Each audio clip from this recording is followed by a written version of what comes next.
This wonderful 10 years that we're here to celebrate, but I'm very proud Johnny come lately nonetheless. It's my job to welcome you all here today, and that's a real pleasure. I welcome you as our medical friends, consultants, allied health professionals that mean so much to us, our network volunteers, our coordinators who've been having a conference, our staff, and our ordinary members like me, and for that matter, our friends, many of whom are here today, and our partners who matter so much to all of us, and also to the 10-year-old boy who's running around, my son Stuart, the only kid in the house. More attention for him, you reckon? So, it's been a bit of a personal journey for me, because 5 years ago, I didn't know I had rheumatoid arthritis. It was in September 2006 that I was diagnosed. And what do you do these days when your doctor says you better go and see a consultant? I think you've got RA. Well, apart from a feeling of gloom, you hit the internet. And one of the first things I happened upon, of course, was NRAS, the old style website, much improved now, but it taught me so much, so that my very first meeting I had with my consultant, I was able to ask some of the questions that we would want to be able to ask. And that was all part of me being very fortunate. Diagnosed quickly, aggressively treated quickly, and relatively speaking with some ups and downs, under control quickly. And we've got to work, and one of the things that NRAS is going to do is work to make that the common experience for all, not just for the fortunate few, because it makes such a difference. I didn't really know much about NRAS other than it being a useful website for the next little time, which was all about, you can imagine what it was like. It was blood tests, it was going onto steroids, it was getting various DMARDs. I was lucky the first combination I was put on seems to have worked. I'm still on them, in reducing dosages, which has to be good news. But I had good days, I had bad days, I had flares. You know that great work of literature, Winnie the Pooh? Well, there's a bit in it where Winnie the Pooh is trying to rescue Piglet, who's trapped up a tree in a flood. And he jumps on board a honey jar. And some of the time he's on top of the honey jar, and some of the time the honey jar is on top of him. And he wasn't quite sure who was on top. Well, I felt the same way about my RA. I knew I had it, I got a good hold of it, it had a good hold of me, but sometimes it was on top and sometimes I was on top. And that was until January 2009, when I was lucky enough to be on one of the early pilot courses for the rheumatoid arthritis self-management program. One of my tutors, Diane Holmes, here today. It was a great experience for me. As it was for Di Skingle, who's just joined us as a trustee. Why? Because suddenly I knew much more about the disease.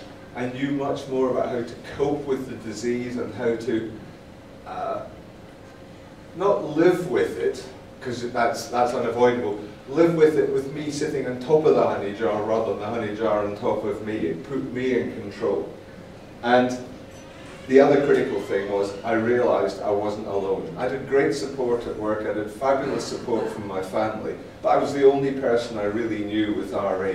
Suddenly I was in the company of people, some of whom had only recently been diagnosed, some had lived with it for 25 years, but we knew what it was like and we could get an empathy immediately. I made a mistake during that period because I got to know NRAS and got to know some of the people from Maidenhead. And the mistake I made was to say, I'm actually retiring in June from my, from my role as a partner in Pricewaterhouse, the accountants. And they thought, ah, treasurer material. And sure enough, I got given the role of treasurer. And indecently quickly afterwards, because Gloria Lawson, whom I so wish could be here, our chair, and Ailsa's first sidekick in this whole process, she had to step down. The pressure of family, of the disease, of work, meant that she couldn't give the commitment to NRAS that she wanted to give, and she stepped down. And I have to say, she recently told us as a board of trustees that she wanted to step down from that because she felt she it was wrong to carry on as a trustee when she had so much else on her plate. But so I became chairman of the trustees, and that was really quite something, because what did I find when I joined NRAS? I found three things. The first thing was an absolutely wonderful body of staff. The staff who work for NRAS are quite sensational. They're keen, they're bright, they're resourceful, they're inspiring. And the work they do in helpline, in publications, the website, the volunteer network, looking after fundraising, our finances, our events like this, isn't this all really well put together? I'm so impressed by this. They're a great team for, yes, 18 of us, but that's not a lot of people to do all that they do. The second thing I found was a member base, both among health professionals and among people with RA and their friends and carers, that is quite superb. Who take real pride in NRAS and contribute so much to making it what it is, and what it was for people like me when I first came face to face with RA and with NRAS. And of course the third thing I found was an absolutely inspiring founder and leader in Ailsa. And what do these three great assets, the staff, you, the members and supporters and friends, and Ailsa, what does that allow us to deliver? I think we did a survey recently, and it basically broke down into three key things. People, because of NRAS, feel informed and knowledgeable and therefore in control. They're able to learn about their treatment or alternative treatments, both new or perhaps new to them but not so new. And they also feel less isolated. And in a disease where so much is unknown, where there's so much uncertainty, and where there is such a sense of isolation, those are great virtues. So I'd like to give my thanks to you all, not just for being here today, not just for making our birthday party special, but for what you do to make NRAS the organisation it is, to support all of the people that benefit from it. I'd like to thank three people in particular, or three groups, because what you people have paid, what we've all paid for our tickets, together with the sponsorship we've had from healthcare at home, and the help we've had from Ailsa's husband's company, Carillion Communications, in making this and a video you're about to see.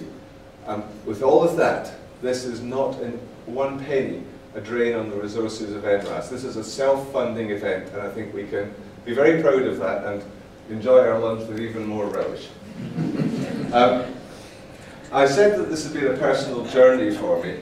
I need to make one small word of apology in advance. My journey doesn't end here because my son Nick graduates from Durham tomorrow morning at 9. We've got a dinner starting at 7 in Durham. Sometime probably between hopefully after pudding, but it might even be before pudding. We're going to have to slip away. It's, I'm so glad I was able to be here. I'm pretty upset that we have to leave, particularly if the puddings are as good as the starters look like. But accept my apologies, and I'm sure you'll agree it's for a good reason.